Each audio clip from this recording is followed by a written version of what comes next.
365, we making a place. You talking the game, get you through the days. We're high in the court, the dime in the lane. Variety topics, living the same. All presentation, sports information. Hitting the airways, taking the nation. All sport, all plays, like working your faces. Grace at the field, so tie the laces. All sports, all plays.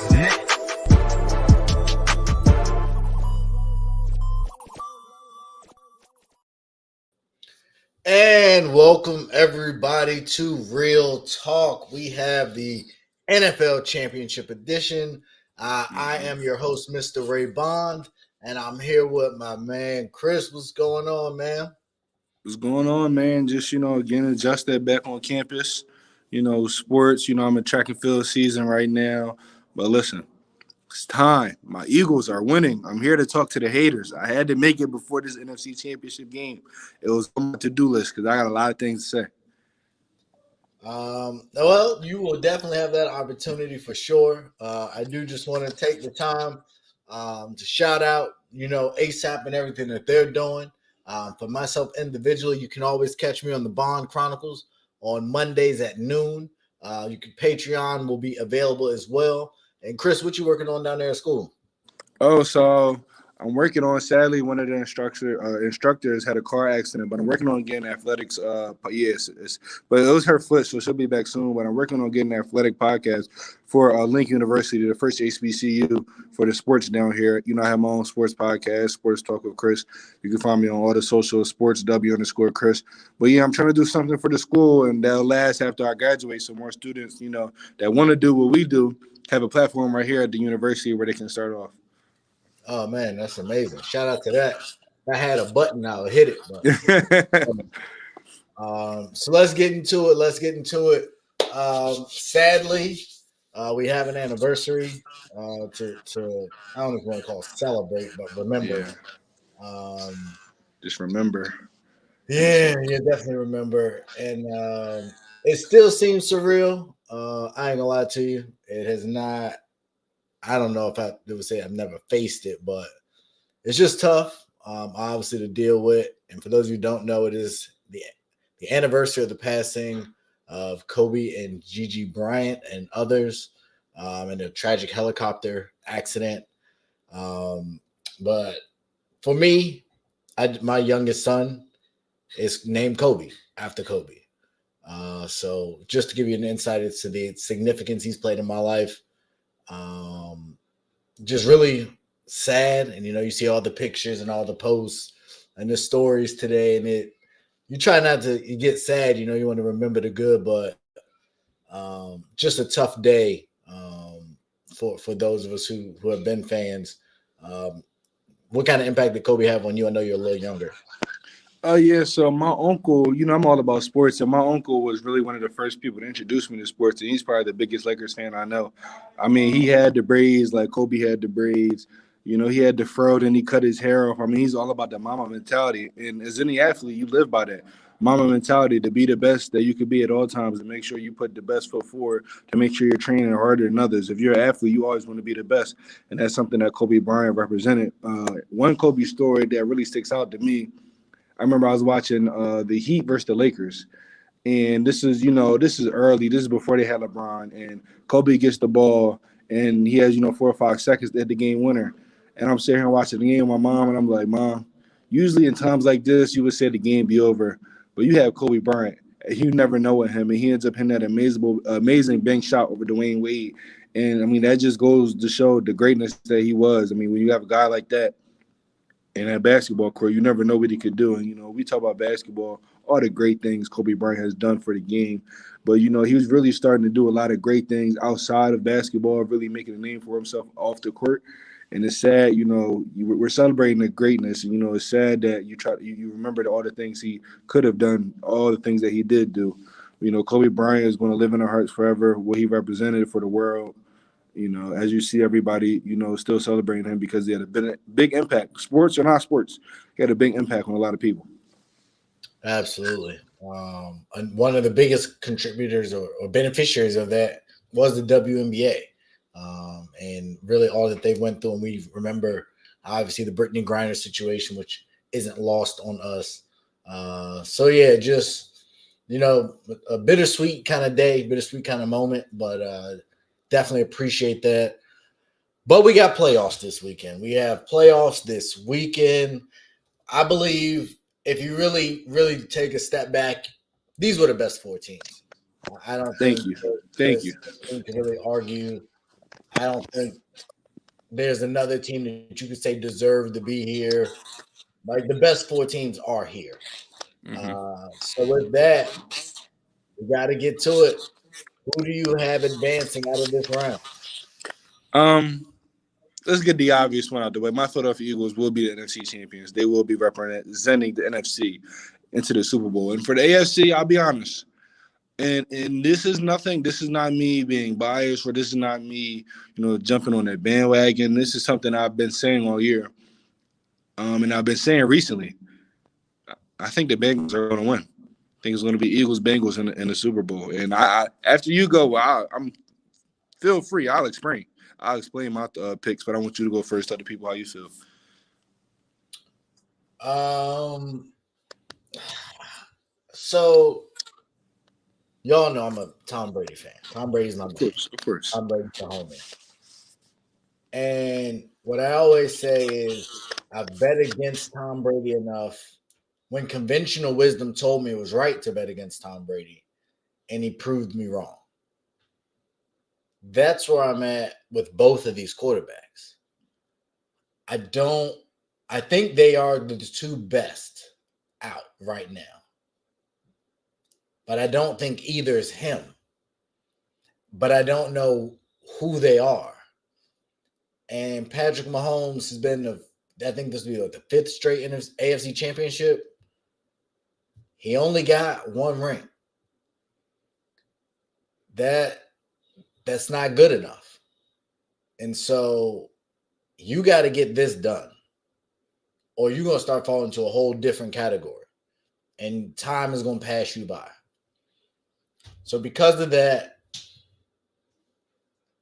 I'm going with the Chiefs. I think Pat Mahomes figures it out. He's at home.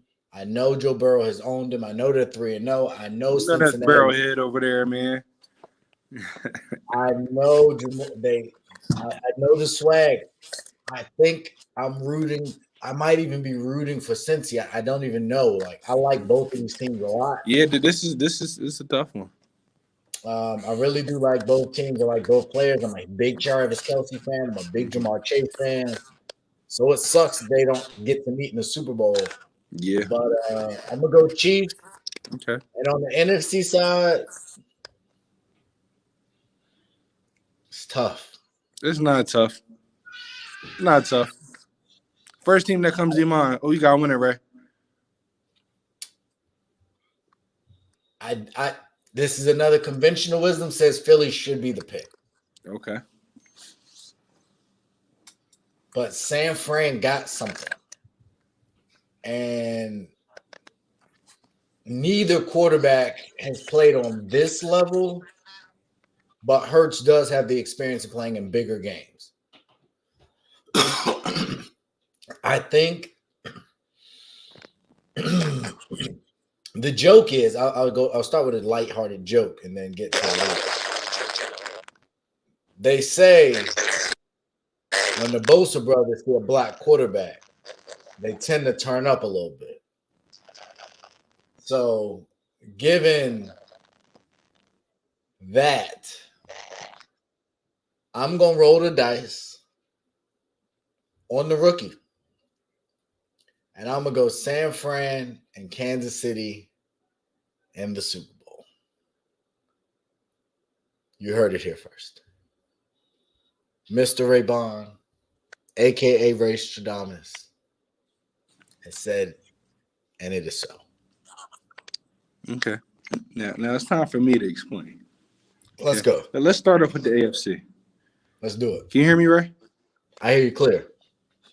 All right, let's start off with the AFC. Now, the reason why I'm picking the Bengals, right, is because I look at what happened last week. I look at the domination that the Bengals put on the Buffalo Bills. I look at how a lot of teams automatically written off Joe Burrow as being one of those top quarterbacks. They just automatically assumed that it was Josh Allen. And on the road, I saw what the Bengals were able to do and a condition that some say they're not suited for. I disagree. I think they can play in the cold. I'm either in Cincinnati. That's neither here nor there. But they dominated in all phases: passing, running, defense, special teams. It's a complete domination. Okay, and also look at the Kansas City Chiefs. I look at the injury Patrick Mahomes sustained. Now, yes, I need to do more research on it, but to my knowledge, you get an ankle sprain like that. One of the broadcasters said it. The next couple of days, your ankle's hurting. You really have to walk on crutches. Me personally, I had a high ankle sprain and I was fine, but I woke up in the next 2 days, I could barely walk. So you're talking about a quarterback that is known for making creative plays outside the pocket. Can he throw in a pocket? Absolutely. But he's known for making those creative, spread of the moment type of plays. And so will he be able to do that? I don't know. I don't know on his ankle. Then I also look at the fact that out Patrick Mahomes' own mouth, he said there's one quarterback that he has not beaten yet. One quarterback outside of Tom Brady. There's one quarterback who is rival. It's not Josh Allen because he seems to be able to beat the Bills single-handedly. It's Joe Burrow. It's Joe Shiesty. It's the Cincinnati Bengals. For some reason, the Bengals just have the Chiefs' number. It's all about matchups. And I look at it this week, and I look at the swag the Bengals are building up, how they feel like this week should be, being on. It shouldn't be a home game for the Chiefs. They feel like it should be a neutral site. They have all that built up. I don't want to say animosity, but I'm gonna just say swagger. They have a chip on their shoulder. And I just think this is the Bengals' week. I think the Bengals, proved last year, and even some point of this year, that they're a team that should be taken more serious than the Buffalo Bills, who I even picked to be in the Super Bowl. So I think this is definitely the Bengals game. They're going on to the NFC. I tried to stay quiet as much as possible, but for some reason, a lot of people like to hate on my Eagles. I just don't understand.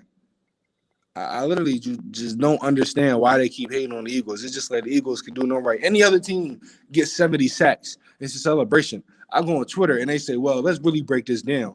In 3 games, they had 23 sacks. So really in 14 games, they had 47 sacks. That's not impressive. Man, get out my face. 70 sacks is 70 sacks. I look at all the All-Pros. I look at all the Pro Bowl guys that we have on this team. From top to bottom, we are better, in my opinion, than the San Francisco 49ers. Quarterback-wise, I check it off. Running back, I'll give it to them. Wide receiver, I give it to us. Offensive line, you could say it's tied. Defense, I'm giving a pass rush to the Eagles. I'm giving a secondary to the Eagles. Now, are the 49ers a better run defense? I believe they are. Overall, I think the Eagles are built to beat the 49ers. I think they can play in you want to run the ball, ground and pound, the Eagles can play with that.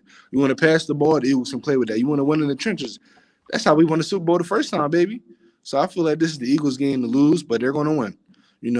We're upset that Nick Sirianni isn't a head coach finalist for Coach of the Year. I don't understand how you're the first seed and you're not in that race right there. We're upset about that. I think last week the domination we put on the Giants. I think that was just a warm up. We're going to see the real Philadelphia Eagles before Jalen got hurt on Sunday. So that's great. That was well said.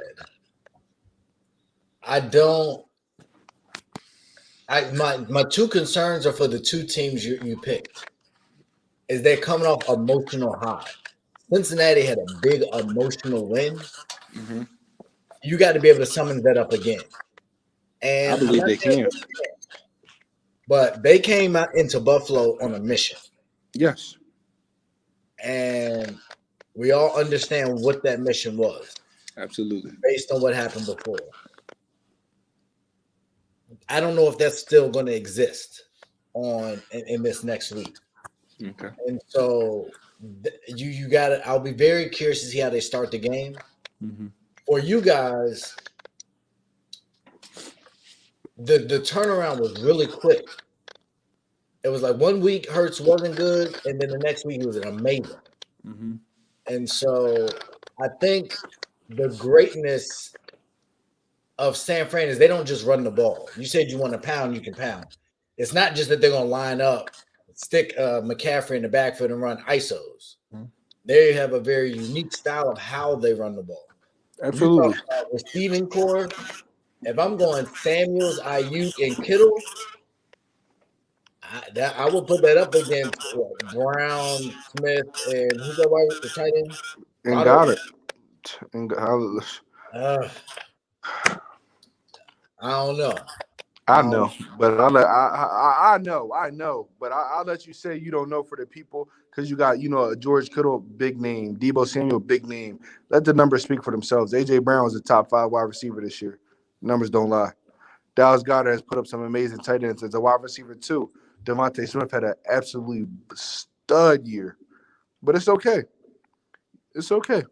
49ers, big market, big names. It's all good. It's all good.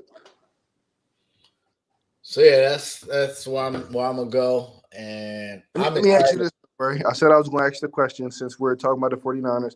Let me Look, ask you this. You got Brock Purdy, last pick of the draft. You already went to 2 quarterbacks this year. Let's say he goes to the Super Bowl. We're not going to talk about winning it yet, but let's just say they win this weekend. mhm. What do you do at quarterback if you're San Fran? Because at first you came to the year thinking you have 2 quarterbacks you have to choose from, but you potentially have 3. We talk about real quick. We talk about a lot of people talk about the Eagles. Any quarterback can play in that system and be successful. I don't hear enough talk about the 49ers, how they had 2 quarterbacks that come in and were very successful this year in that offense, and Jimmy G and Brock Purdy, who was the last pick of the draft, rookie, who somehow is up for offensive rookie of the year. I don't know how, but yeah, we talk about quarterbacks plugging and play. They said that about the Eagles.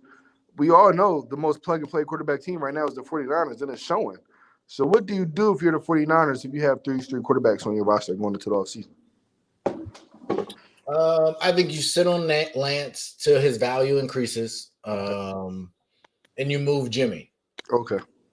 I think Purdy is the future until he's not, and by that, Until he loses the spot. they're going to get tape. There's going to be tape on him, and we see it with every quarterback. Whether it's a sophomore slump or they tail towards the second half of the year. Once they get the tape and teams start scheming and figuring out what your tendencies are, what you're good at, blitz pickup, where to blitz you is different. So that might end up happening this week. He is going to face a reality check at some point. The best defensive line in the NFL. He's going to go against pass rush. He's going from the inside, from the outside, from the blitz. He's going to go against a real defense. So I'm curious. Listen, I think he's played well. I don't hope on his downfall. Obviously, I want my Eagles to win, but I think he's played well. I think he's shown that he can be a starting quarterback in the NFL. So I'm curious how he's going to play with the pressure on him like this. What's that comment say? The Eagles defense that could. Yeah, makes sense. So we listen. We're in the NFC Championship. We need the best play calling possible. We can't have we know what the 49ers want to do. We know what they can do. It's up to us to stop it. Do I think the Eagles have the personnel to stop it? Absolutely. We have 0 holes in the defense. It's a matter of will Gannon call the right plays and will the players step up, which I think both will happen. I think that guy on that San Francisco sideline can draw him up pretty well. So with the best of them, with the best of them, that's something that will never be debated. With the best of them, he can draw up some of the best plays. But I watched the Dallas Cowboys have an opportunity to win that game on several occasions. One, I don't see Jalen Hurts making those mistakes Dak Prescott made. I don't see that happening. And I see the Eagles sticking with the run game more than the Dallas ever will. Well, Dallas didn't have much in that game, especially once Pollard broke his leg. I mean, exactly. But I look at the Eagles, and we have not only a quarterback that can give you 5,200 yards, we got 2-3 running backs that can do the same. Yeah. So not saying that we have the best rushing offense in the NFL, but I look at 2 dynamic teams that can be explosive, both passing the ball and running the ball. I look at 2 dynamic defenses. I think this is going to be a great game, but there's no doubt in my mind the Eagles aren't going to come out this game successful. I look at the last time A.J. Brown went against the 49ers. I look at how he wants to have a bounce-back game. Everything is telling me it's the Eagles' time. Well, we're going to see. Yes, we will. I can't say I would be upset, to be honest. I don't have too much animosity against y'all. It's just that them people in Dallas that are just the worst. Yeah, I absolutely wanted to see Dallas versus the Eagles in the NFC Championship, and I definitely believe that would have been a night game if that would happen. Honestly, I think that would have been a night game over Cincy and Kansas City. Excuse me. I will say I was just doing some on-the-spot research, and it does look like, for what it's worth, for the game to be in Philly, it's going to be like 50 degrees and relatively cloudy. And y'all play the early games, so it ain't even gonna be like it's at night. So Yeah. I would say that favors to me San Fran because it's not like they're having to play late at night in the cold or snow, which could be more of a factor. But nonetheless, I mean, uh, I look at the guys they have; they're built for the cold anyway. Kittle, where he went to college, CMC, Carolina. CMC, I think is built for everything. Debo, I mean, they got stud guys. I don't think the weather really would have made a big difference, in my opinion, when I look at how they're built. Now, there's some teams that I feel like the weather, like I look at the Dolphins, for example. The Dolphins, would have played in heavy snow, against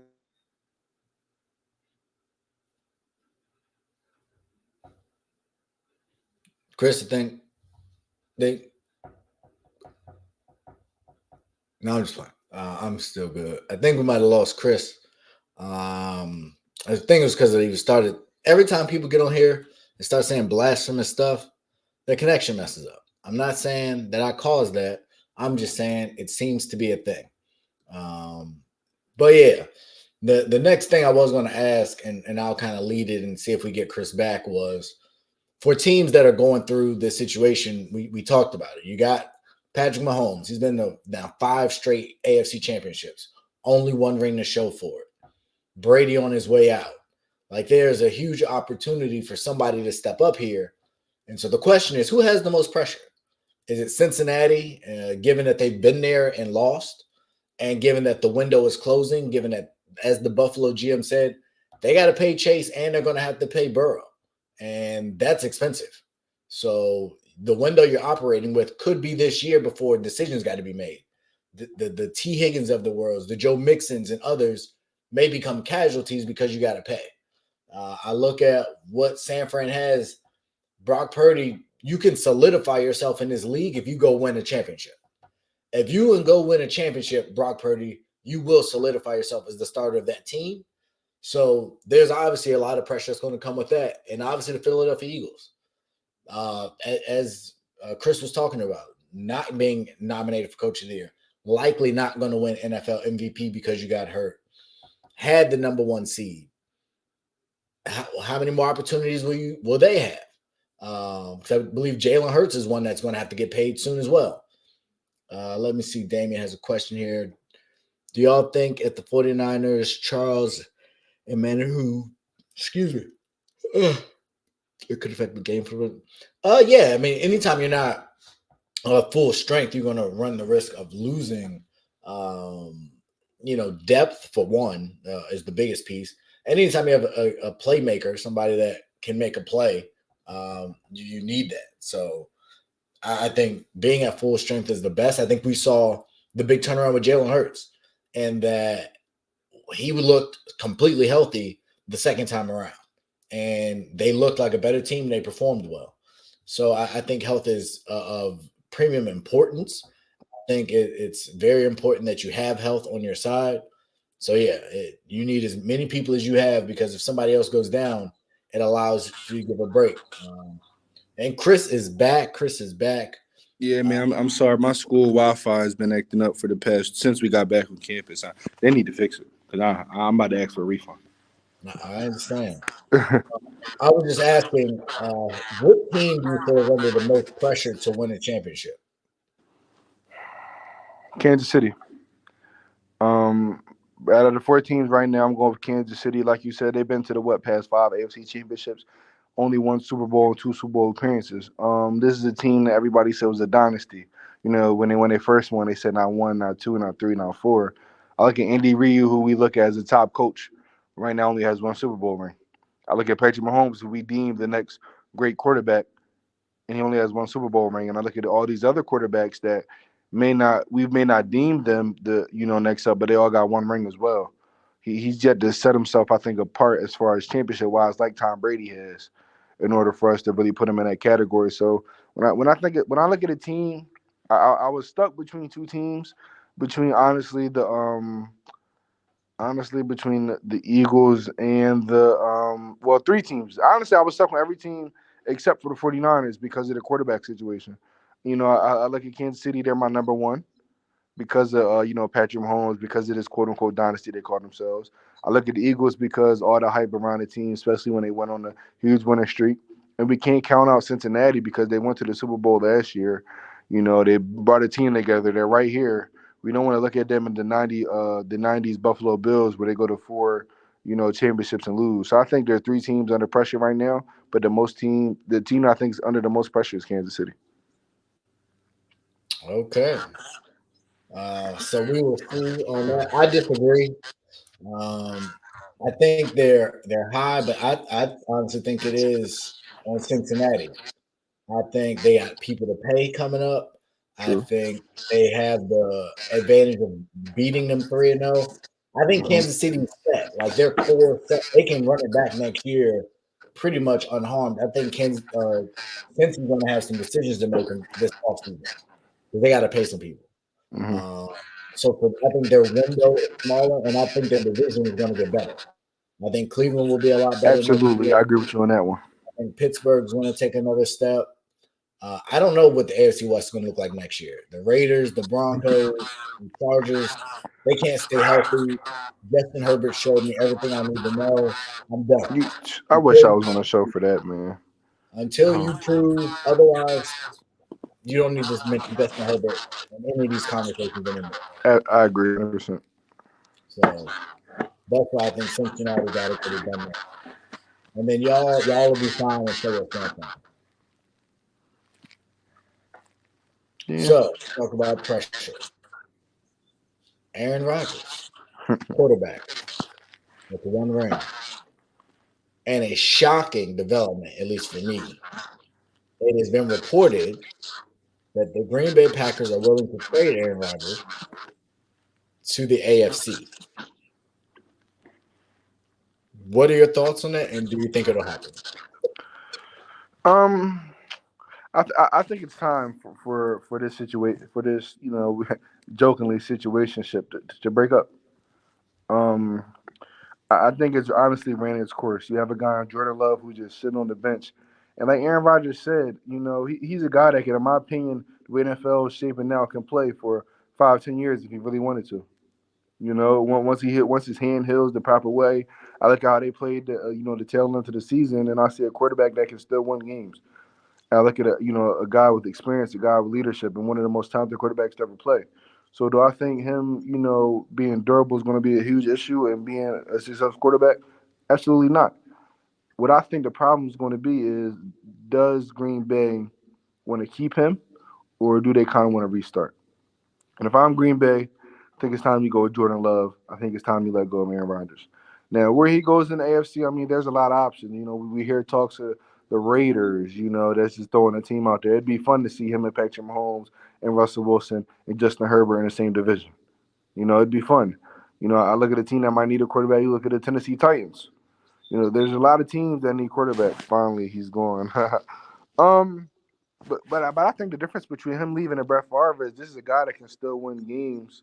I think Brett Favre was really towards the tail end, was showing a lot of inconsistency.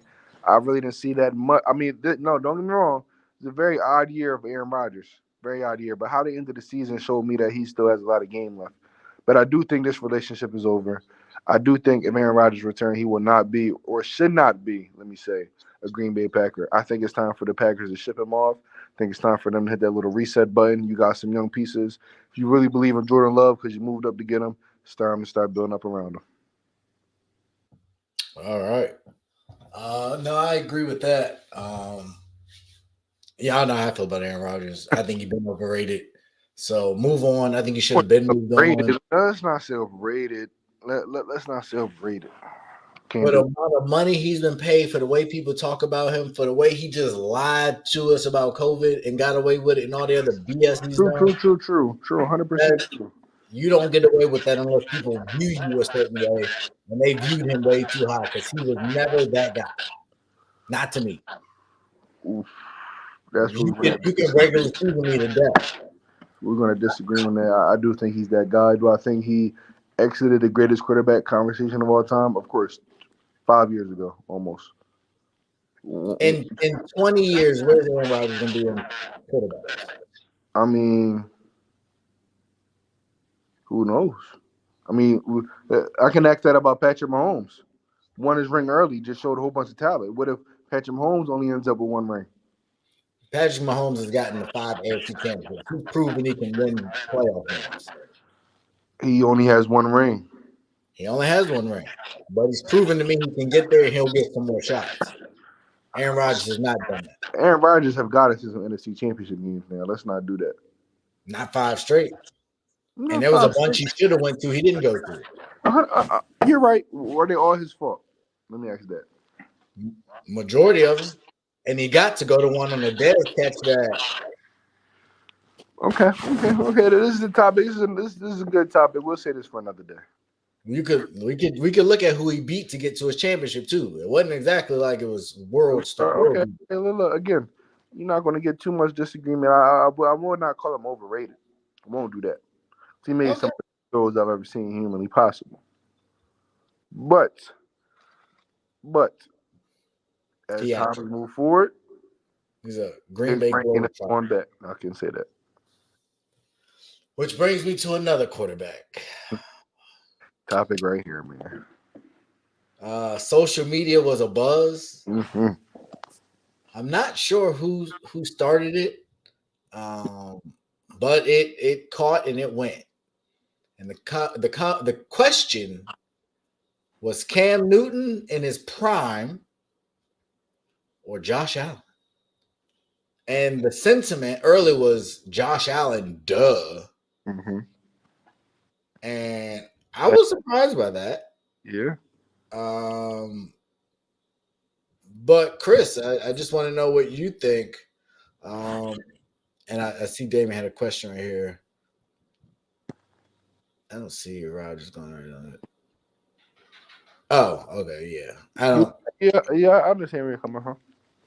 Yeah, I don't think Devontae's beating down the door to get Aaron Rodgers in there. Yeah, you're right on that one. But your thoughts on this Cam Josh Allen debate? You know, going into the year, you would have said Josh Allen. But after how this year played out, it's a lot closer. Because when I look at prime Cam Newton, better runner than Josh Allen, had the arm strength, MVP. So simple as that. Take his team to the Super Bowl. So prime Cam Newton was no joke. Prime Cam Newton in the NFL today, we're looking at him as a top 5 quarterback. So if you had to ask me right now, I'm taking MVP Cam Newton or Josh Allen. I'm taking MVP Cam. Because correct me if I'm wrong, the MVP Cam have a top 5 wide receiver? Steve Smith wasn't on that team. I don't remember if Steve Smith was on that team. I thought he was with Baltimore at the time. I can't remember. If he had Steve Smith was a dog then. Yeah, Steve Smith is a dog. I thought he played in that Super Bowl. I thought he was with Baltimore at the time. I feel like that was later. I could be wrong. But keep going. But yeah, I feel like you give prime Cam Newton a top 5 wide receiver, and he's putting up Josh Allen numbers and better rushing numbers. So we discredit prime. We're always with the now. We're with the now. So like I said, going into the year after how Josh Allen played in the AFC Championship, the divisional round against the Chiefs last year, if I'm not mistaken, and the battles that they had, you would say Josh Allen. But this year goes to show me Josh Allen's a gunslinger. He's not the most accurate. He take risk, and he loses in a big game. So I cannot just automatically put Josh Allen ahead of Cam Newton. And right now, I'm leaning a little bit towards prime Cam. And it's tough. It's like 51-49 because Josh Allen's a dog. He's a dog. But until you take me to a Super Bowl, until you win an MVP, prime Cam Newton is my answer. So I'm not going to lie. This wasn't even that close to me. What has Josh Allen done so far? Somebody please let me know exactly what Josh Allen did. What big game did he win? The exciting game 2 years ago, he lost. This year, ugly loss. Oh, one of the worst losses. I don't want to say in playoff history, but you talk about a disappointing performance. That wasn't it. You That got was your best receiver blowing up on the sideline, and now we don't even know if y'all player is alive or not, allegedly. I ain't gonna get too much into it, but there's a lot of chat on social media about that too. So Buffalo got to figure some stuff out. Cam went 15-1. He went to a Super Bowl. He won an MVP. Like, what are we talking about? exactly. We discredit that because of that one play. It's in everybody's mind of him in the Super Bowl. They discredit the amazing year he had. And I'm just here's saying. the second part to this.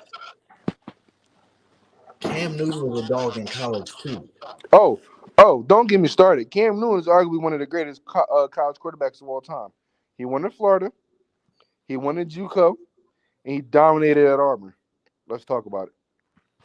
So if we talking about their collective body of work, Oh, it's Cam like all the way. If we had in college, I've been holding on to that. I've been waiting to say that once I saw that topic. If we had an overall body of work, it's Cam all the way. Name me a quarterback that's won like that. It's hard to find. 3 different schools, championships, success. so yeah, for me, I'm not gonna say I'm not gonna go as far as to say it's offensive to Cam, but I think people just play Cam People were in the now. That's what it was. They were too much in because the now. they see the flamboyant guy, they see the suits, they see what happened with the Patriots and think that's Cam. Mm-hmm. That wasn't Cam. Nope. He was so much more than that. So you get it, but people got to chill out. The same people that were saying Trey's the next Steph, like just to relax about some stuff. Let some stuff marinate first before y'all jump out the window. And I did go back and check. You are right. Steve Smith was in care of Baltimore in 2015. Mm-hmm. The That team. might have been the receiver at the time, the number one, if I'm not mistaken. And not no top 5 guy. Like that's what I'm saying. Give like a lot of quarterbacks, man. You give them a top 5 guy, and you see their stock completely go up. Happened to Josh Allen. He's a great quarterback. Give him a receiver. You give him Stephon Diggs. Now he's in this category. Yeah, Let's he go he with was the. throwing, he was throwing to Ted Ginn Jr., Jericho Cotchery, Corey Brown, and Devin Funches. Yeah, I'm not hearing no guys that moving needles. Who's the running backs on that team? Jonathan Stewart and Mike Tolbert. Yeah, it was that defense. And they I think they led the league in rushing a lot because of Oh, Cam. 100%. Can't put the numbers up, but it was that defense. That defense. Yeah, I'm just remembering that Super Bowl run. That defense they had was amazing. Honestly, and yeah. I picked them to beat the Broncos too. Thomas Davis, Luke Kuechly, Oh yeah, Josh Norman in his prime, yes, Peanut Tillman, yeah. Shaq Thompson. So Jared Allen was over, Starla Toulier. So yeah, they had some ballers. Mm-hmm. It was a solid squad. Solid Coach squad. Ron Rivera. I bet he knew if they could get eliminated in that season. Or they probably didn't because they had to worry about it at 15-1. But yeah, Josh Allen, you got to show me something. You got to be the big quarterback. You got to run This is a bad year from Joe. I honestly think, and not to cut you off, I think there's no way you go into next year and Joe Burrow is not your number 2 ranked quarterback behind Patrick Mahomes. I think right now Patrick Mahomes, unless Joe Burrow wins this unless Joe Burrow beats Patrick Mahomes and win a Super Bowl, I'm going to give the nod to Patty Mahomes. But if he does that, Joe Burrow is the best quarterback in the league. What if Jalen Hurts wins the Super Bowl? Ooh, okay, yeah, you talking to me. I say this: in order to be the best, you beat the best. If he beats Patrick Mahomes, In a year, he should win MVP, but he's not because he got hurt. Maybe because he got hurt. Look, if he beats Patrick Mahomes, he's the sad thing is whoever beats Patrick Mahomes and wins the bowl. So if Joe Burrow beats Patrick Mahomes and wins the Super Bowl, I'm giving a nod to Joe. If the only person who's not in this conversation, sadly, is Brock Purdy. Win, lose, or draw, buddy, you're not going to be a top quarterback. If Jalen Hurts, if we go to the Super Bowl, and we beat Patrick Mahomes, you got to give the nod to Hurts. It's like in order to be the best, you beat the best. If you beat the best, you have to get the nod. I don't want to hear no excuses. That's how it's been. That's how it is with basketball. We don't even talk about LeBron no more, but we see the numbers LeBron is putting up. So there's no disrespect to Patrick Mahomes, but we're talking about in the league right now. Who's your number one quarterback? I got to go with the guy that's wearing the crown. So here's how I look at it. If Burrow wins the chip, I think Burrow's won. Okay. I'm not mad at that. If Hurts wins the chip, I think he's number 2, and Mahomes would still be 1. Even if he beats Mahomes has still accomplished too much for me to move Hurts. What if he beats him in a duel? What if it's a shootout? That's what I'm saying. Mahomes has still accomplished too much in the past for Hurts to jump him off one game. And I'm not mad at you. And listen, I'm a realistic fan. I'm not mad at you at that take, and I kind of agree with that take. Hurts, but I'm kind of looking at as who's the top guy, not the best, but who's holding that crown right now. That was kind of jumps Burrow if Hurts wins the chip. I agree. Because Burrow got to get one done. He got there and didn't get it done. I don't care what happened. I don't care about your offensive line. You didn't get it done. I saw Mahomes with a bad offensive line. It was ugly. I've seen Cam with a bad offensive line. Well, it wasn't bad. It was just a great defensive line. Mm-hmm. So I don't know what to tell y'all. That's just where we at with it.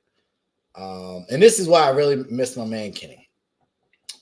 Because Kenny has not had to defend any of these Dallas Bullets. And if he thinks I'm going to let it go, Kenny has me messed up. There is going to come a time where Kenny's going to have to speak for Dak Prescott. And for everyone who laughed at me when I said Taylor Heineke was a much better value than Dak Prescott, can y'all please raise your hands? We need a clapping button right now. Like, I've been saying it. And here's another hot take. And I was thinking about this while I was trying to answer your last question. Mm-hmm. Kyle Shanahan was on Washington staff. Sean McVay was on Washington staff. Mm-hmm. And we stuck by Jay Gruden, who's nowhere near. Mm-hmm. If you put Taylor Heineke in San Fran's offense today, I think they're in the same position. I agree 100%. San Fran, they showed me to the point that if you have any quarterback that listens, that is a player's coach, that is a competent quarterback, they will be successful in that offense. Nobody can take that thought away from me. I've been seeing Jimmy G. I've not seen Brock Purdy. Trey Lance is a different style of quarterback, but he showed me that he can have success in his offense. So until you tell me otherwise, any quarterback under Shanahan, and when that team is healthy, can have success. So there's no doubt in my mind that Heineke was in a situation, he'd be right here. And Heineke's a dog too. And he's a dog. Perfect. So that's just my take on it. So if you are Dallas, mm-hmm. you got a decision to make on Zeke. You got a decision to make on Dak, because Mike about gonna want to get paid here shortly. 100%, and he deserves every penny. Trayvon gonna want to get paid here shortly because he wasn't the first one. So my question for you, as an Eagles fan, do you believe the Dallas Cowboys have missed the window? 100%. I look at a team that, and it's funny because we want to make jokes, but let's be serious right now. This is a team that every year on paper you say they have the chance to win a Super Bowl almost every year. This is a team that has all the stars, that has all the players that the Cowboys don't say it's our year every year for no reason. On paper and how they start the season, and they show glimpses of the success that they can have. I mean, in any division, they could have won their division. That's how good they were this year. The Eagles were just better record-wise, but Cowboys showed that they could be a Super Bowl winning team. Their window is slowly disappearing. You have older guys on the offensive line, the defensive line. You have injuries. You have guys like you said that want to be paid. Um, so what they do moving forward is we don't know, because like you said, Micah's going to want to get paid. You got to take care of the two best players on that team right now is Micah and Diggs, two young defensive guys. I think to me they are the best two guys on that team. I think you might want to start over and build up that defense. Excuse me. Zeke's situation is tricky. It really all depends on Pollard and his injury status. I have to look more into that. I, and even Pollard, does he want to get a big contract? Does he feel like he could be a number one running back? With Dak, I think he's proven that he's just not that guy. He's not that guy that deserved this big contract. He showed it to me this year. Like when you have that type of collapse, when you have this type of non-success in the playoffs, how much are you really worth, right? Because we can name a whole bunch of quarterbacks, right? Are they being talked about like that? I can't remember Phillip Rivers, who didn't have a lot of playoff success, being talked about as a top five quarterback. I didn't remember the Chargers always almost for years and years straight. They had their moments. I don't remember them years and years straight being talked about as the team that's supposed to win. This Cowboys team missed their window. This quote unquote America's team, I think it's all said and done. I think moves will be made this offseason. I think they really have to sit down and reevaluate their team, because how they lost and the fashion that they lost is unacceptable as a franchise. As a quarterback that's supposed to be one of the best that was left, that what the people said, you don't perform like that. So I think Dak doesn't. Dak's, how do I say this? Dak's status as a quarterback, a top level quarterback, has fell bad. It's fell down. I cannot look at him as a top 15 quarterback in this league. I don't look at him as a guy that I can trust. I look at Zeke. I look at Zeke when he had what I think a string of straight games with touchdowns. Then he gets into the playoffs and underperforms. Like how do you defend something like this? The Cowboys, I think this year is undefendable. A lot of people thought that if they made it to the NFC Championship, they would beat the Eagles, but they didn't even make it there. So I don't understand how you defend the Cowboys after this. I think it's time, as you say, it might be time to blow this team up. They might have to hit a restart button. They might have to look, in the mirror and say, this guy isn't worth this penny. You can start with Zeke. You can start with Dak. The two guys that you brought in on rookie contracts, they're proven to be not those guys no more. So, not to beat on the dead horse, I think if you're the Cowboys, I think you build around your defense. I think you make your young guys, you pay them, CD as well, and I think you go from there. I think you find an identity, you stick to the identity, and that's how you build your team for the future. So right now, they have no identity. So that was actually a good point that I wanted to ask you, because I did check. CD is not paid. I thought they had paid CD. Oh, no, CD's still young. He got drafted in 2020, if I'm not mistaken, the same year as Hurts. Right. I thought they Justin Jefferson. So, one, you got to pay him. Absolutely. So my question to you is, who gets more money, Dak or Justin Jefferson? Dak? I'm sorry, CD or Justin Jefferson? Oh, Jefferson by far. Far.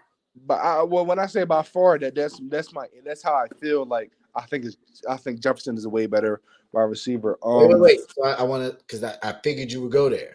Yeah. So we're not talking about skill set. You got to think about value and fit. I'm gonna get there. Okay. I'm going to add that in here. Skill set wise, I was saying that I feel like Jefferson is a better receiver. But to talk about value wise, when I look at the Vikings, I look at their identity, and they show me that yes, you got Cook, but they show me that you got a guy that Jones needs to let go his ego and get a road. Absolutely. I mean that's something that I didn't even want to say because we all know. He should have been fired. He should have fired himself a long time ago. A long time ago. But back to this, I look at the Vikings and their identity, to me is there. You got Cook, but Jefferson is your guy. When I look at the Cowboys, CeeDee Lamb by far is the best receiver, but to me he just stays in the slot. I feel like they could utilize him a lot better. I feel like CeeDee Lamb has the talent to be one of these top guys, have a breakout year like Diggs when he went to Buffalo. I am a huge fan of CeeDee Lamb. until I feel like they use him the correct way, I can't say his value is just as good as Jefferson's. However, I do think you take CD off this team, they're a whole different team. So he needs to get paid. By far, needs to get paid. I will not take that away from him. I don't think it's gonna. I think he's going to get a good contract because he's by far the best receiver. I just, however, think they can utilize him a lot better than what they're doing right now because he has the talent. And when they had Amari Cooper, I always thought CeeDee Lamb was a guy still underutilized. So I'm curious to see how they do that in the future. But I do think Jefferson is a little bit more valuable, get paid a lot more only because skill set as well. But I think CeeDee Lamb deserves a big contract. Okay. I agree. I think you got to pay him. And so I'm going to pose one more question for you before I get into my take. Okay. Christian Kirk got, by most people's opinion, overpaid. Mm-hmm. Jerry Jones has said openly that he overpaid for Dak. He probably feels like he overpaid for Zeke. Mm-hmm. If you are CeeDee Lamb, do you take less than Christian Kirk? No, you get what you're worth because CeeDee Lamb can go to almost any team and get paid what Christian Kirk got paid if that was available to him. Um, you don't take less because when I look at the Cowboys situation right now, it's not like they're a winning team where you can argue taking less will help build the team. The Cowboys don't know what they're doing. So if you go ahead and pay Dak and he performs like that, you go ahead and pay Zeke, he performs like that. Well, if I'm performing at this level, I deserve to get paid. And I think that's how all three young superstars should feel, from Diggs to Parsons to CeeDee. They are the three best players on that team. They deserve the most money. They deserve to be taken care of because they are the ones that have been showing up and has been consistent. So I don't take less money if I'm as far as CD. I don't take less money. If I feel like I'm worth X amount, I stick to that. If you think you want a AJ Brown type of contract, I stick to that. You stick to what you believe you're worth. But that can't work. You No, can't no, pay it can't work. No, it Dak, can't. It can't CD, work. But Micah, and Diggs and have an offensive line. again, I So, understand what you're saying, but they haven't shown me that they can build a winning team. So if I'm these players, I want to get paid. Would I love to stay with Dallas? Yes. At the end of the day, I want the money that I feel like I deserve. So if they have to go try to get that other elsewhere, somehow, some way, which is hard to do in NFL, I would try to do it. But these three guys, if Dak and Zeke can get paid that amount, something has to give. Something has to give. You're right. You're right. You're right. But as a player and a young player, when do you openly say I'm taking less money, especially when you're that talented? That's how I'm thinking about it. On paper, it would sound nice to sign these guys to a good contract, but personally, I don't think they would do that because I know I wouldn't do that, especially if I see it, the way the Cowboys organization is going. just a quick update. I know we haven't been talking about this, but New York was blowing Boston out. Oh yeah. Somehow Boston came back and tied it, and we are in overtime. Oh, I'm not surprised. One thing about Boston, they I feel like they put right now, even though Tatum to me is a top 5 MVP candidate, they're playing like a great team. One thing I see Boston do a lot this year is they play down to their competition, and they make the games harder for themselves. They just lost to the Orlando Magic recently. Yes, they were on my money line, they were on my bets, but on a serious note, they have no business. You have no business losing games like that. I don't care how young, talented Orlando is. When you're a team that was just in the finals, there's certain games you don't lose, especially the way you lose. Especially losing in the fourth quarter. So them being getting blown out and coming back, that doesn't surprise me with Boston.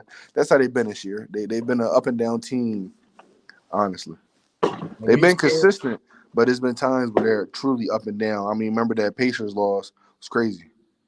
the Knicks blow some leads. Oh, 100%. The Knicks have been, again, a good team this year, but we've seen them have their moments. So it's in Boston. That was a travel that they let him get away with. Julius Randle out of control drive gets the offense, but it draws the foul. So good game there. It's on TNT. Tune in if you guys have another screen available. Um, So I joked about it in off season. Well, I didn't joke about it. I was dead serious about Tom Brady and his situation and his home Mm-hmm. life. And I told him he should go home and save his family. He seemed to have no interest in that. More power to him. Much respect. But we've seen people after breakups and how they perform when they have less, things on their mind. It has been reported that Dak Prescott and his girlfriend have broken up. So, given the disappointing finish to the year, given the doubters, given the recent breakup, what do you expect out of Dak next year? Um. Well, me personally, when it comes to certain outside of football things, I try not to pay them too much mind. They're human, so yes, it's going to be a factor, but I try not to factor that in my decisions. But how do I think Dak will perform next year? If I'm Dak, I might have to look in the mirror. Dak might not be your gunslinger type quarterback that's going to remember that year had all the passing yards and all the passing touchdowns. If I'm Dak, you might have to be more of a Jimmy G. You might have to be more of a game manager. On your talent, Ryan Tannehill. When Ryan Tannehill was putting up great numbers in Miami, you look it up. No offensive line. He's putting up. Let me not say great, very good numbers in Miami. Serviceable numbers. If I'm Dak, I might have to play like that because obviously this playing style is not for you. You can argue that you don't have the weapons anymore. I can argue that's a lie. You have those weapons got you there, so why couldn't they win you the big game? I'm not expecting anything out of Dak next year. I don't know what to expect. I don't expect him to have 4,000 yards and 40 touchdowns. I just expect Dak to still be the quarterback for the Cowboys.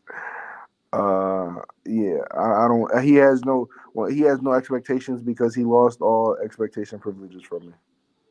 He Hmm. disappointed me that bad, just Wow. like Justin Herbert. Yeah, I'm with that. Uh, I think that's well said. I can't really disagree much about any of that, other than I do think stuff matters. I Richard think Thomas. when home ain't right, man, it matters. Oh, And absolutely. I do think it's ironic. I'll use the word ironic that shortly after that poor performance, they broke up. I would maybe believe things have been rough. Maybe he hadn't been sleeping as well. Maybe he wasn't studying as much because that pick he threw on that out route was a terrible interception. Some of the other gaffes that they had in those games were just mental blunders. And he's had plenty of them.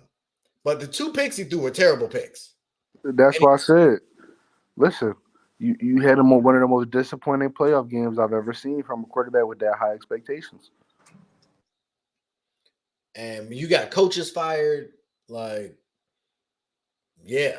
Dan Quinn has said he's going to stick around and try and win a championship. Bruh, either you wasn't getting the kind of traction you wanted or Jerry just promised you something that you think is coming. He But wasn't getting that traction.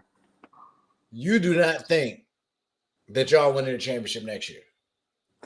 Every How? year this is being said. Every year the same thing is being said because you look at them on paper and you say they can do it, but then they play like how they play. And I don't know if it's a Cowboys curse, but to what you said, how do you expect this team to win a championship? Can't tell me 5 reasons. I think they get worse. Especially with Pollard's situation. Pollard's out. I mean, you still got to find a third receiver. You brought Ty in. You got Noah Brown, but neither of those is it. The O line's going to Exactly. keep getting older. Like Defense is better.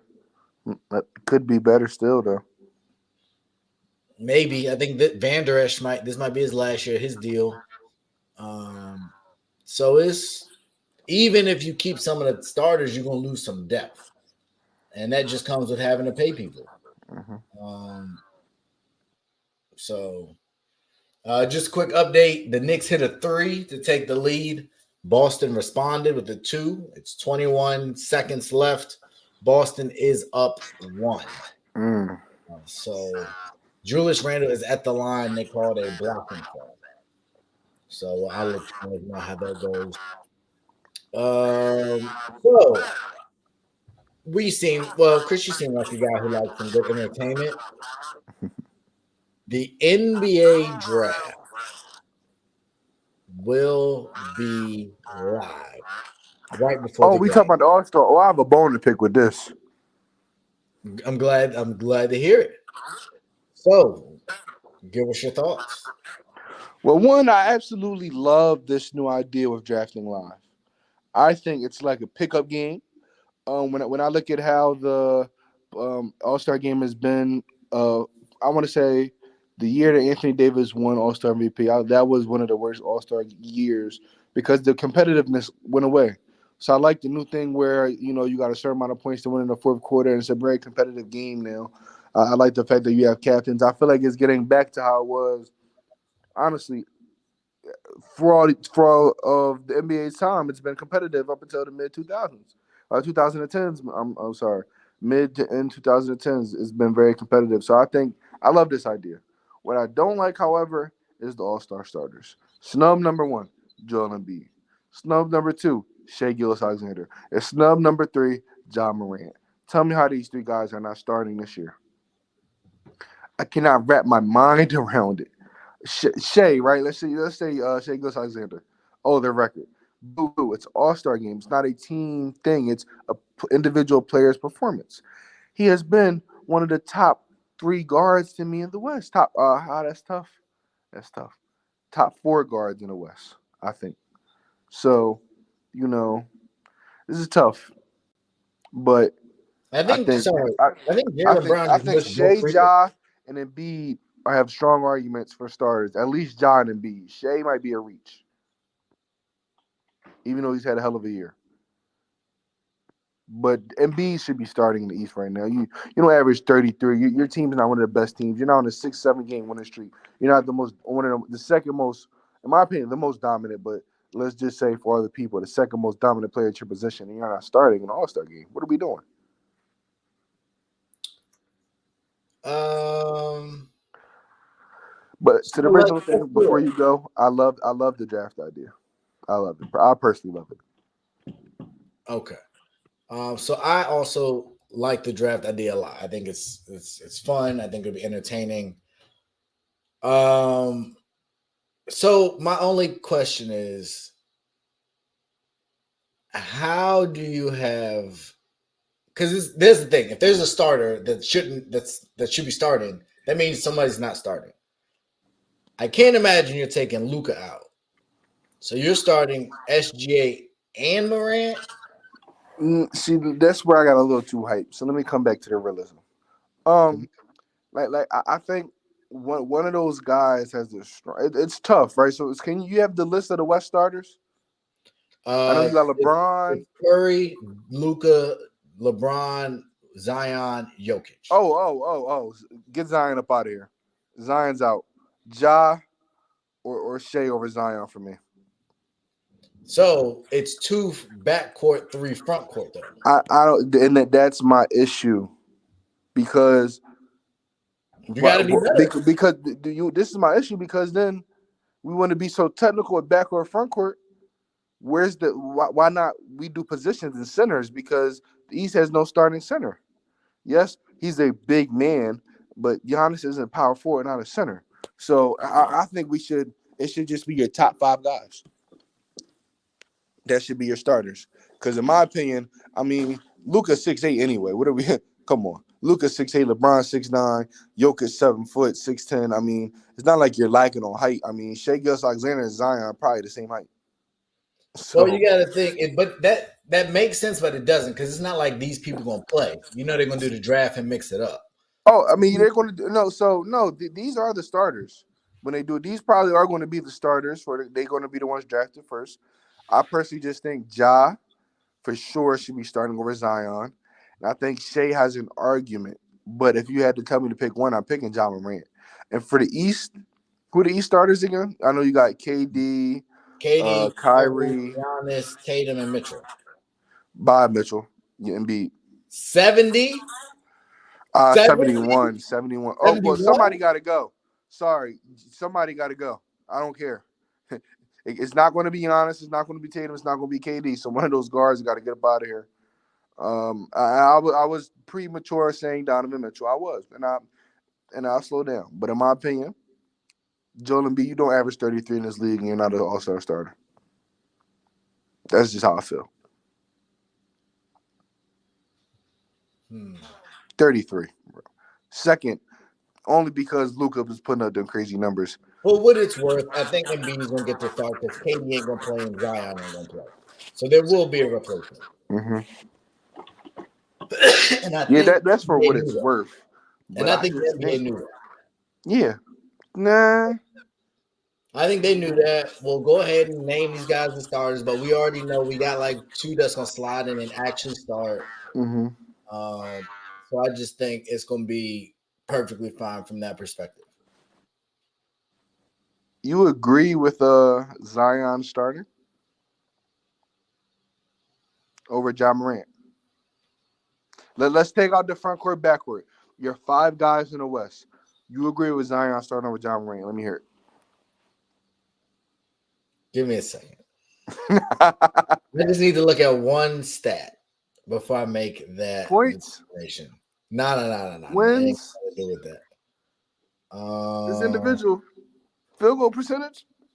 Nah, Zion gonna crush him in field goal percentage. Free throw. 24. Wait, no, 29. And let's PER. Morant real quick. One moment. And then I will be able to give you my definitive. And tell us the stat too. You're looking up as well. Games played. Zion's played 25 games. Ja's played, I think, like 39 games. Thank you. I can't defend 29 games. It's not enough. Thank you. Get him out of there. 29. 29. 10 more though. I can't defend that. I can't support that many less games. Same thing that happened in rookie year. Absolutely. So you just got to be healthy. In the West, I missed this on Damian. He said the only reason why Embiid isn't an all-star is because the man can't. Nah, he's played pretty good this year. He's missed some games this year, but and Damian, to your point, then why is Zion starting?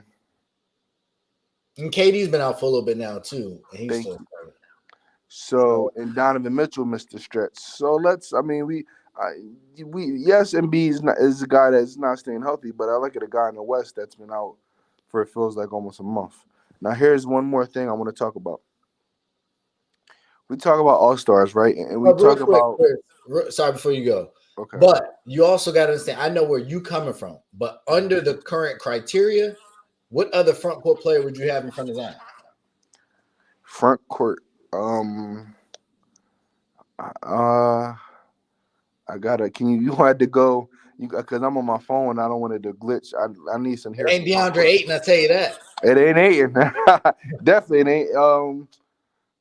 So he's not. He hasn't been healthy all year, so I can't say Anthony Davis.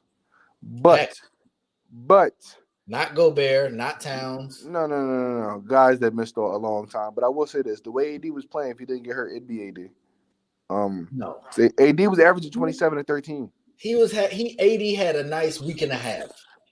Okay. Look, he hasn't played in a long time, and I mean, I know he played the other day, but he missed a long period of stretch, so you won't hear me defending that much. But like you said, the only other two bigs I would even consider would be Sabonis and I was just Markkanen.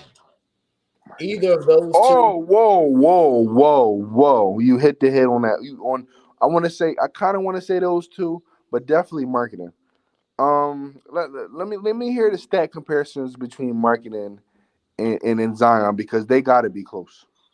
Let me give you. And I'm mad I couldn't think of Lloyd Markkanen because Markkanen, he better be an all-star too. Markkanen is at 24.8 points, 8.7 rebounds. And cashing out from 3. We don't even got to compare that. Yeah, he's a much better 3-point shooter. I don't, if you're Really talking good about game. if you're talking about Paolo from the Magic, nah, he's not there yet. No, Okay, he's not. he'll be an all-star, but he's not a starter. I Yeah, think he could be an all-star. I don't think. yeah. No, No. nah. We put him in a front. Oh, So front court. Are we put him over Randall? Are we putting him over DeMar DeRozan is technically a small forward. Are we putting him I'm definitely over? putting him over DeRozan. Okay. What is Chicago doing this year? This is not a team thing. It's individual based. Let's not do this. But the individual play impacts the team. So I'm if not you going really for it. what? I can't. I can't. No. This is to me. I want to see the best NBA players. I don't. No. If that was the case, you have the same people every year. That's the no. The only reason you just named Julius Randle is because of his team success. No. He ain't having that much better of a year. I mean, compared to Paolo, I think he is. But that's like okay, I get what you're coming 24 and from. 11 is a big No, time. I I'll get give you what you're that. coming from, but the year that the Hawks had 4 All-Stars, when those guys were all NBA caliber, I can't weigh too much in team success. Yeah, and that was just because the East was weak. Like that was Yeah, so should have never happened. um, uh, uh, And will if you look at, Atlanta have an I all-star think this year? Lori has a case to be over Zion. Will Sabonis, Atlanta have an all-star this year? say it again. Will Atlanta have an all-star this year? One of those guards are going to get in. You think Trey Ooh, is a guard? ooh. Ooh, because how many? So You you got already have Harden. Kyrie and Donovan.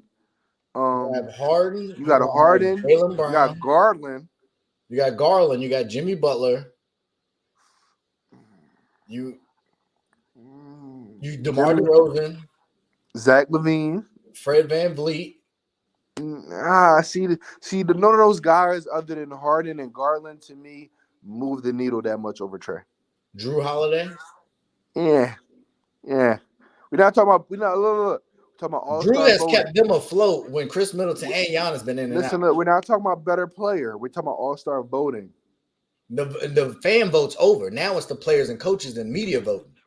The people that actually know. Okay. I see. You're telling me things I didn't know. You're Yeah, telling me fan things. voting's over. We just vote for the starters. So right now, I would say definite And Harden he and lucky Garland. Tyrese Halliburton's hurt. Oh yeah, because Halliburton's not going to be in this, huh? I don't know.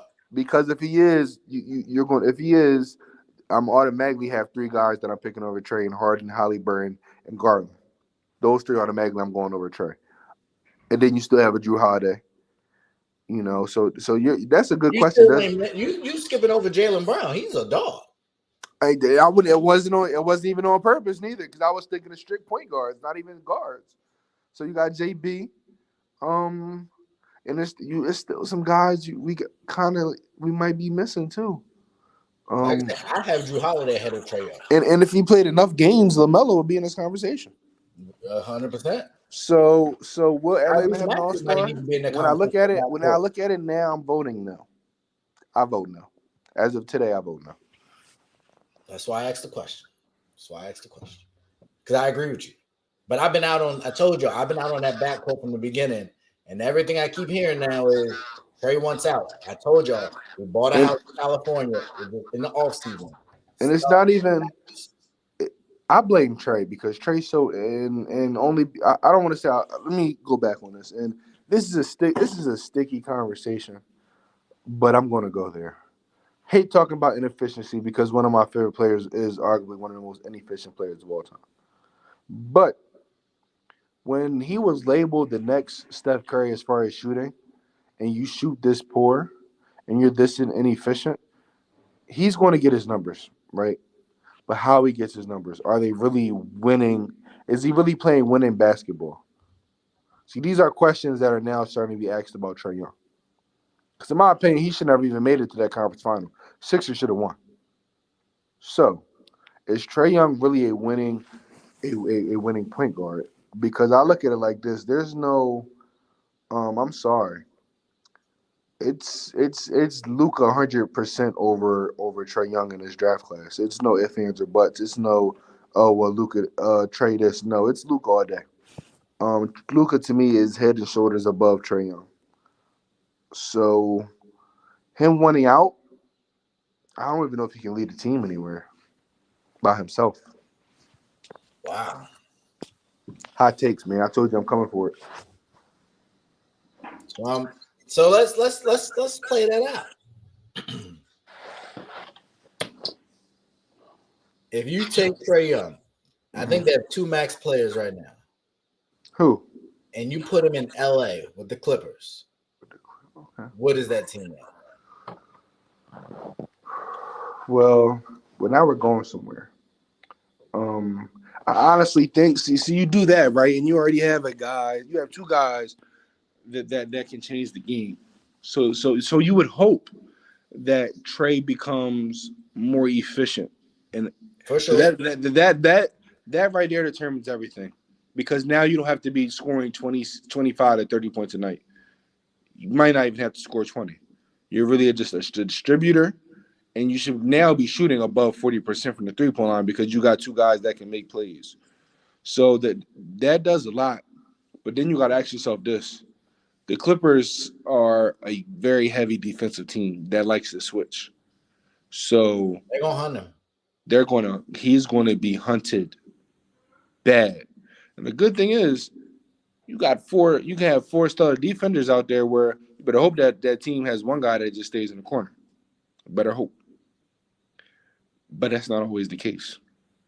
So I do think his career goes on a better track because he's not asked to do as much. Right now, I need to watch more Atlanta basketball to see how they play. But Trae Young numbers, man, the inefficiency scares me real bad.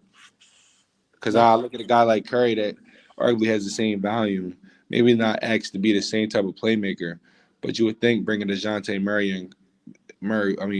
bringing in Murray that Trae would be more off ball. Now I will say this though, without knowing that Trae wants out, if you're just looking at this, I mean, we don't automatically assume everything's going to be successful right away. But if reports are saying that Trae wants out, hey man, DeJounte Murray will flourish in Atlanta. That's all I say. I've said it from the beginning. I agree. I do agree with that. Real quick, that we see another backcourt that is flourishing in Garland and Donovan Mitchell. But that's because both of them can play off the ball. And I was going to hit on that. They both can play off the ball. And you would think Trae Young could be an off the ball type of player. And it's showing that maybe he can't be. Maybe he needs the ball to be successful. But if they need him to play the Klay Thompson role, he can't do it. He can't defend, and he's not consistent enough of a shooter to do that. Which is bad. It's real bad. And I agree with you. So we'll see. There's a couple spots I could see him going, but I do think they got a decision to make for sure. Absolutely. I move him while the price is high. I'm quick to blow it up if you can get value, because I think the value will pay off. If you are a good GM, you can maximize value. Oh, 100%. I look at the best. This might go down as the best trade of all time with the Jazz. Look at the value they got back. But real quick, I see a comment, Damian. You said SGA. SGA in the West, absolutely, he's going to be an all-star. All-star starter. The more I think about it, I mean, over Curry and over Luka's tough. But do I think him and Josh should be 1 and 2 as far as guards in the West? I can't off the top think of two guards that I'll pick over them in the West. I can't. So you have SGA over Dame in the West.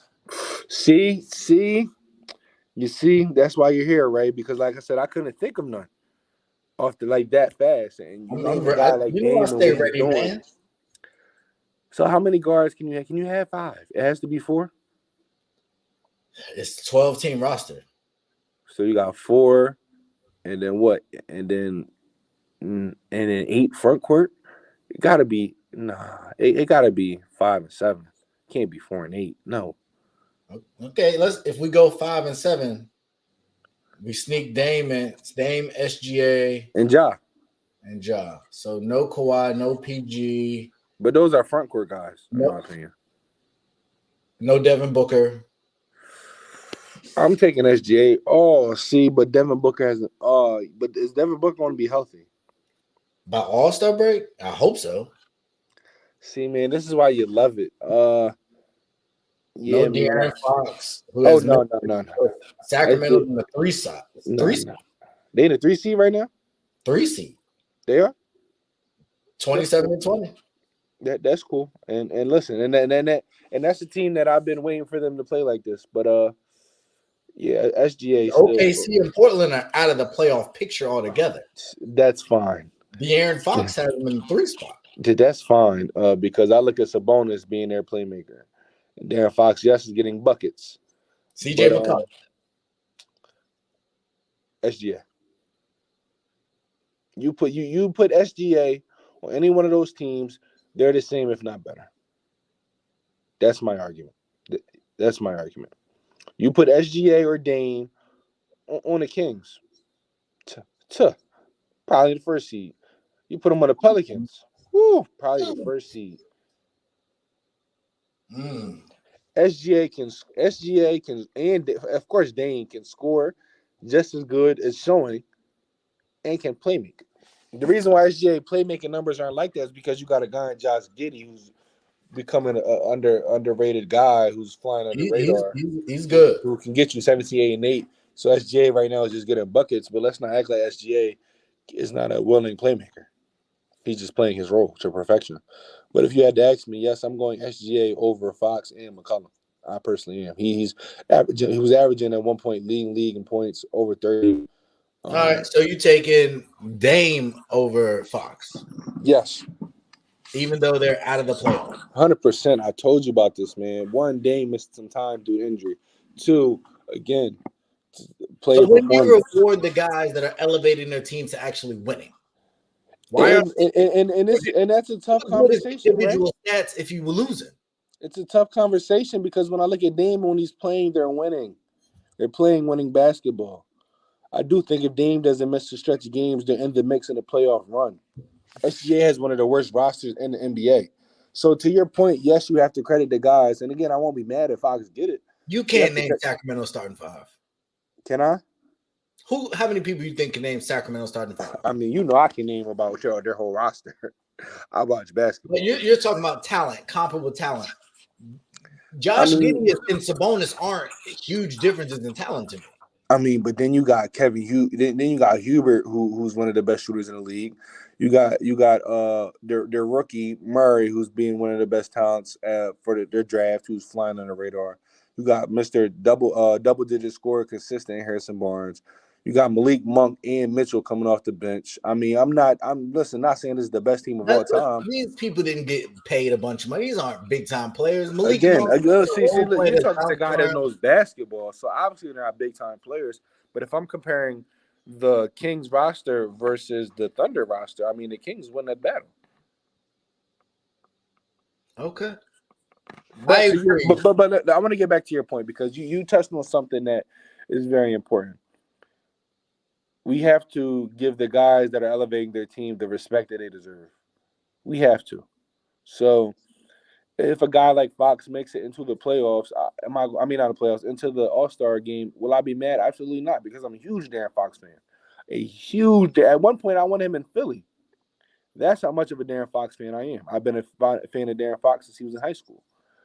But it's tough when I see guys that aren't in the best situation. And I'm not talking about these two guys. I'm talking about in general. You got guys that aren't in the best situation, but are super talented. I look at Bradley Beal a few years back, and in this conversation with him, if you replace Bradley Beal with all these other guys, is he doing the same thing? Absolutely. He's just not in that same predicament. So it's tough. It's a lose-lose, win-win. Because at the end of the day, I want to see all these guys in the All-Star game. So will I be mad if Fox makes it over SGA? I think people that are beloved in stats will be mad. But if you look at, again, how better Fox had played this year, how more comfortable he's in his role, how he's been, him and Sabonis have been the leaders of this team, he makes a strong argument to be an All-Star this year. So I would not disagree with you or discount you with that fact at all. So here's my next question: will there be a bench player in the All-Star game? I'm gonna give you a couple names to think about. Yeah, you got to name them to me. You got to name them to me. Jordan Poole, Mm, Jordan Clarkson, mm, Russell Westbrook. mm. Can any of that's just a couple? I'm just off the top of my head. All right, so we're going to go West and East. We're going to look at some guys in East. As far as the West, East. I Tyler think Hero comes off the bench. okay. Um, I think that's probably the only other bench guy that really Yeah, does numbers off the top of my head. yeah, me too. So I would say this. As far as the West, right? It's tough because we just sat here and had a whole debate about 6 starting point guards. They did. So to add guys off the bench, I honestly think the closest one would be Jordan Poole because we saw the stretch that he had when Curry wasn't playing. And we saw him go for 20, 30, 40. We saw him put up incredible numbers. I think Jordan Poole would be one. I think no, Clarkson's a starter, by the way. Clarkson starts with the Jazz, if I'm not mistaken. Did Maybe you start? because Constance has been hurt. You I'm might be saying right. Clarkson is a starter. So I got to rule him out of this. Let me keep going. I'm gonna see his splits. How many Yeah, start? because they had some guard injuries. Every time I look, I see him as he's been starting. So to talk about Russell Westbrook, I think he's been playing amazing basketball as of late. So I would rank him second behind Jordan Poole.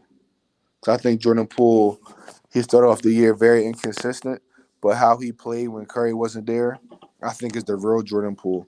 And I think now he's getting back into the groove. So actually, you're right, which makes this conversation a little bit more difficult Yeah.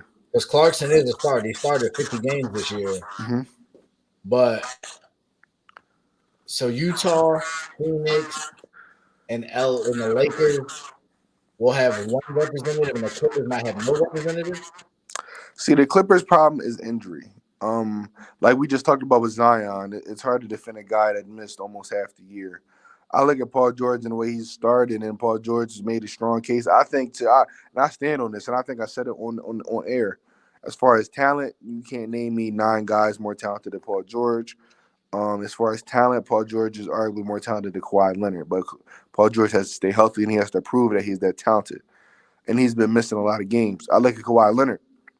He's a guy that, we don't expect to see this Kawhi to the playoffs. I got to look at his games played. I don't think it's over 30. Um, and if it's over 30, then that makes a strong case. But we've been talking about a lot of backcourt. If we go front court, I was about to get um, to it. So there's a lot of names. yeah, name me some names right now in the front court in the West. You got Kawhi, Paul George, Lloyd Marketing, You're gonna have Sabonis, you have Sabonis. You have Gobert. You have Karl Anthony Towns. both out. They both out for me. You're gonna have Christian Wood. And he doesn't make the cut over Sabonis and them, which is strong cut off strong considerate. He doesn't make the cut for me. Does AD find his way in? Mm, Missed a lot of games. I think he played less than 20 games if I'm not mistaken. Dang, it's been that little. I feel like it's been that long. Dang, yeah, you can't do nothing with less than 20. So if that's the case, I like Marketing Sabonis. No We gotta be Wiggins. missing Marketing Sabonis right now. Then I gotta look at games played after that. That determines a lot. Um, So Golden State just has Curry. they just might have Curry. Phoenix Clay, just has Booker. if strong possibility. I mean, unless they put him. See, this is why I say like No Brandon Ingram. missed a lot of time. Yes. Missed a ton of time. Like that really plays a factor because when you got a lot of guys that miss time or this talented, it's like how do you pick? We talked about Zion and his time missed versus Ja Morant. A 10+ game discrepancy means a lot. But if all these guys are all 20 to 25 games played, how do you pick? Because who's to say who's to say the way the Pelicans are playing if Brandon Ingram plays as much as CJ McCollum, Brandon Ingram's not averaging 25 to 27 points. Jeremy Grant's averaging 21. See, strong considerate right there. It's just a lot of names. It's a lot of names, right? And it's a lot of names, right? And it's really going to come down to games played, in my opinion. It's going to come down to games played and who the coaches thinks are better, and And I think players it's who. I think it's difficult with everybody being so explosive offensively. It's hard to differentiate people because everybody's Mhm. averaging 27 to 30. And You're everybody's absolutely had right, a and I think signature moment of 50. Dame just went for 60 and you barely heard about it. the most efficient 60-point game. Well, I think that you're right because I think, and this is a topic we talked about earlier in the year. And you mentioned it. You know, what's up with the offense and the defense in the NBA? I think the defense. Well, one, we see real defense in the playoffs. So we see a lot of guys that are getting off right now aren't going to be able to play against playoff defense. I think injuries play a big part into it. And you got to understand, so many talented guys on the team that any guy could go off. Because I look at the OG Anunoby and the defense he's playing this year. I look at the Drew Holiday, the individual defense that they play on guys, but you got so many stars on one team that it's tough. So like Paul George could get locked up one night and Kawhi go for 40. You know, so you're right. The offensive spurts are so crazy; it's hard to differentiate.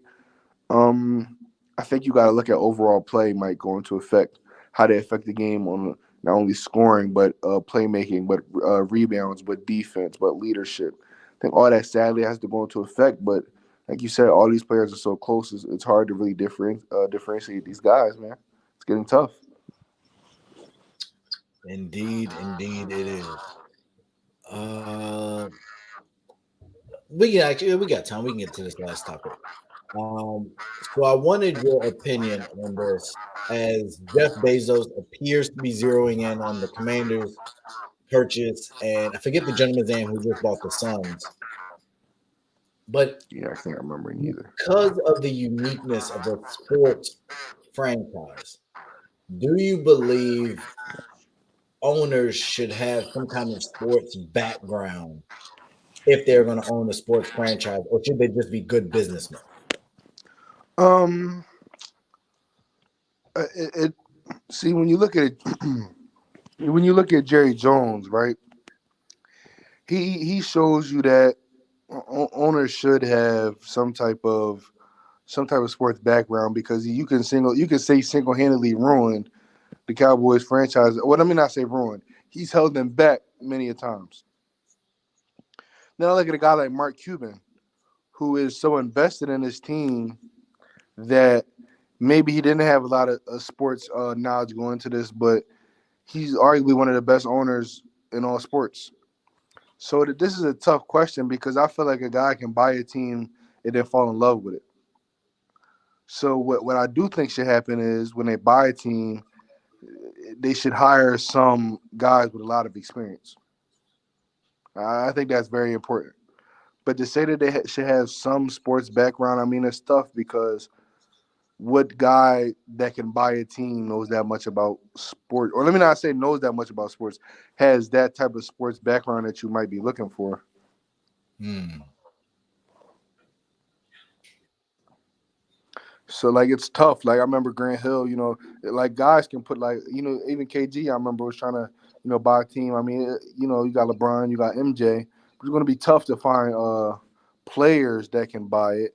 GMs, former GMs that can buy teams. It's going to be tough, So and we can't sit up here and quiz guys that want to buy to the league.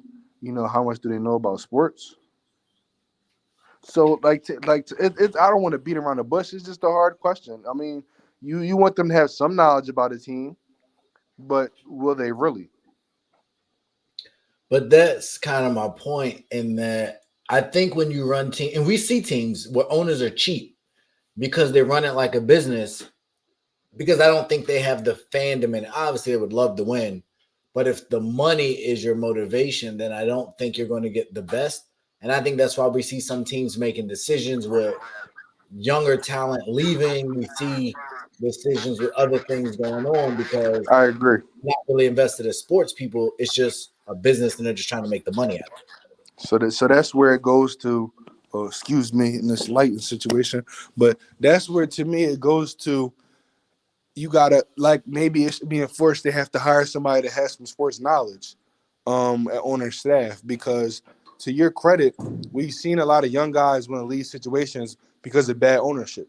We look at the Knicks. We look at the Clippers, not with the Clippers' current ownership, but their previous ownership. We look at how so many stories came out. He when they want to pay young guys. So I 100% agree with where you're going. I just don't know how realistically that can be changed. So I look at a guy, Jeff Bezos, right? I look at him as a guy that wants to win. From what I've seen his business move, he wants to be the best at what he does. So do I think he'll buy the Commanders and have them, stink it up? Absolutely not. I think he's going to be a Mark Cuban type of guy that's fully invested. But to your point, are we always going to get those guys? We look at Steve Ballmer. We don't know how much NBA knowledge he had, but you can't name me a lot of owners that put that much into their team. Same thing with the Buss family when the Buss family first bought the Lakers and how much they believed and they wanted to invest in their team. That's the goal when you get some of these owners, but then you also have owners that are very cheap and just in it for money. So if we can find a way to implement to have owners really invest in their team, I'm all for it. And I know people always associate Bezos with Amazon, but he stepped down some time ago.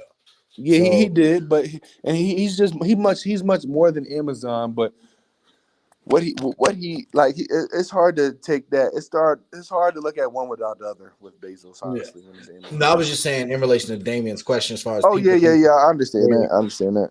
Now Amazon the stock's been up recent, thank goodness. Mm-hmm. But there was talks of trying to bring him back, just like Disney brought their CEO back. Yeah, but that would be a conflict. He can't be an owner and having Prime. And I see where you're going. So we'll see. We'll see. But man, appreciate it. We got some great games this weekend. Should be some fun stuff. Oh, real quick.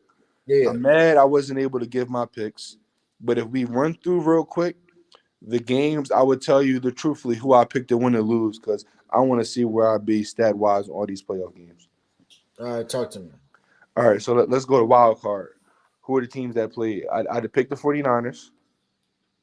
I feel like we went through this. I feel like I got this. I think you did that one. 49ers. I picked. And I've deleted the other stuff. The only stuff I kept was the division winners and the season picks. Okay, so let's go division for now. So divisional games, I did pick the Eagles. Division, you was 3-5. We had you for that. Oh yeah, okay. So playoffs, I'll tell you real quick who I picked, and I say the division. I think we might have missed the wild card round. I think we might have been off one of them Thursdays, maybe. Yeah. So I'll say what I picked for the divisional round. Then I'll send you wild card. I did pick the 49ers to win. I picked Cincinnati to win. I picked the Eagles to win. And I picked KC to win. Now I will say I did pick the Chargers to win, and you talk about disappointment. Woo! They got me. They got me. You talking about you talk about a team that got me. I can't think of you talking about disappointment. You talk about not wanting to believe in the team anymore. That's how I feel with the Chargers right now. I think we did that week, actually. I think he was a part of that week, the Giants week. I think we was all because I'm pretty sure I picked Minnesota. I picked Minnesota to win over the Giants. I did too, suckers. Now you talk about another team, a disappointment team. What a dud! But that's Kirk Cousins. Yeah, that is Kirk Cousins, and people always criticize me in Washington, and I'd be like, it ain't like we've been letting Peyton Manning walk out the door. We ain't had a quarterback in 25 years. True. We had one, maybe two. We had Kirk, we had Jason Campbell, we had RG3. The rest. But when have you had a top 10 guy? We haven't. Let's be real. We got the bad Donovan McNabb. Comeback player of the year. But let's be spade to spade. Y'all haven't had a top 10 quarterback in a long time. You had potential in RG3. It's hard to win without that. Say it again. You can't win without that unless you Sean McVay, and I can't even say that. The Rams had to get Matt Stafford. It's almost impossible to win without one of them guys. And we ain't had nothing. Unless you have the number one defense, unless you have so many playmakers that they can offset your quarterback, and your run game can be that efficient. It's hard to win without a top 15 quarterback. Because I look at the year, and I said this, as we're wrapping up, not to be too long, but the 49ers should have won that Super Bowl against the Chiefs. They had the recipe. Run, play action, run, play action. But They got away. They started putting the ball in Jimmy G's hands. And that showed right there that if you're not an elite level quarterback, you're not winning the Super Bowl. That's it. Patrick Mahomes made the play. He made the throw. He made the plays. He made the throws. So yeah, man. Yeah, did you have anything for the people before we get up out of here? Go Eagles. Go Eagles, go Eagles, go Eagles. You'll either see a happy me or a sad me on Monday. I will be here on Monday. Yeah, go Eagles. Let's see great football. Let's see great football. Again, our condolences are out to right now to Kenny and his family. We wishing them the best. We're praying for them. Kenny, whenever you're in the mood, we will talk about your Cowboys. Trust me, we will not forget. He gonna come. I sent them dates, and when I'm gonna be gone, he gonna show He's up. gonna come on those dates. He gonna show them dates, but I'm gonna from the other side of the world. I'm gonna log in and have something to say. I'm gonna be in the chat. He ain't running. He be in the chat. But all right, man. You have a good one, Damien. Appreciate the comments, man. Appreciate you, Damien, as always. Y'all have a blast. Stay safe this weekend watching football. Have a good time. Hug your loved ones, and see y'all on Monday. Peace. All sports, all plays.